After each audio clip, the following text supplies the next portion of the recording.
There is no hiding place for about 4,000 fleeing inmates who escaped from custodial centers across Nigeria.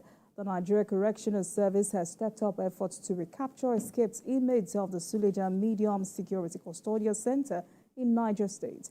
The Minister of Interior, Olubunmi Tunji-Ojo, said the federal government will relocate a lot of correctional centers to create better infrastructure and security.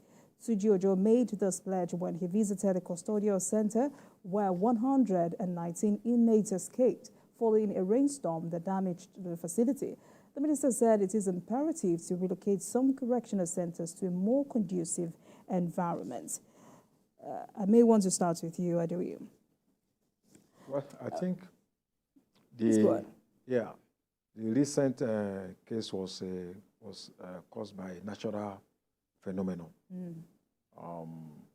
Sometimes nature can disrupt our plans, which we've had instances in the past that the correctional centers were invaded by armed gangs to free their members.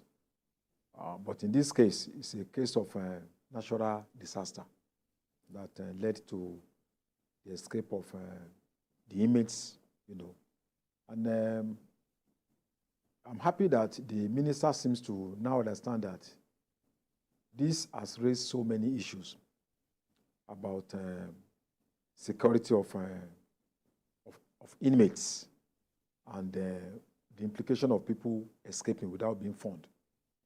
We have had no fewer than 8 instances of jailbreak, or either due to either man-made or due to artificial problems in the past few years. In this particular case now, there are so many issues that have come forward again.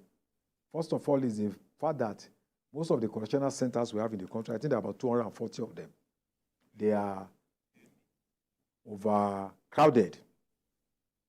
This particular one in Suleja was built in 1914 and was built to accommodate 250 inmates. Built in 1914 to accommodate 250 inmates. But now we have 499 inmates. So there is a problem of overcrowding, which can lead to a lot of challenges. So, and if you look at the location of this one built in Suleja, there was no place like Abuja when the place was built. So, but now the place has developed over a period of about 100 years. So the question of location, relocating these centers from the hub of commercial centers and all that becomes very imperative. So the creek that was built around 1955, that place was not as developed as it is today. So we need to think ahead that some of these centers, when they were built, the surrounding population was not as high, because when you build these things in a place where that is overcrowded with a lot of population of human activities, the possibility of escape is easy.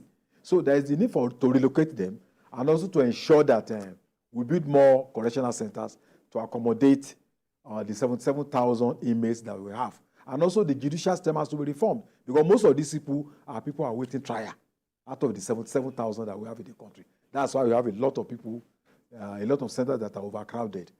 And as we speak, many of these inmates are yet to be captured. Many of them are still roaming the streets.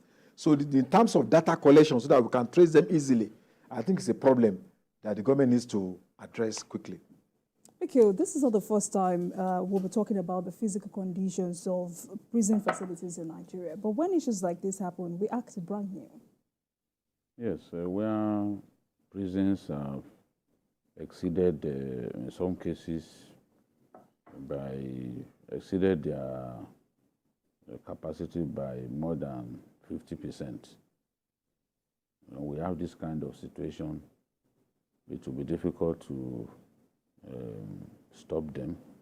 And since this incident happened, the correctional services have not released a single picture of one of the inmates. How do you expect people to help you locate them and hand them over to security agencies when people don't have an idea? In other countries, the headshot of a prisoner involved in a jailbreak will be all over the internet, will be all over the media, so that people can actually help in pinpointing their locations. But that's not what we've had. And it's terrible. How do we don't even have, I'm sure we don't have a proper record of people in detention. Data collection. You know, if we don't have, then how do we bring them back? And a lot of them could be very dangerous criminals. Maybe some Boko Haram fighters are even there, or people on that road. So how do we allow such people to escape and go and mesh with the society? It's terrible. We cannot stop a disaster like this from happening, but some of those prisons are more than 80 years old. So they need to be, we need to build modern prisons. You can attack Akpabio as much as you want, but one of the things that I did was to give Nigeria the most modern prison. He built the most modern prison as governor of Akwa Ibom. You know, he's good at doing extraordinary stuff. He gave them the best prison in Nigeria.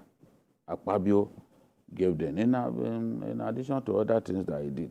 So we need modern prisons to relocate some of these people. I agree with the minister that we need to relocate some of these prisons that are built in the midst of people, in the heart of a community, a sprawling community. They need to be relocated because it will be easy for them when jailbreak happens to simply go and blend with our people, and you will find it difficult to then apprehend them. All right, gentlemen, let's move on quickly.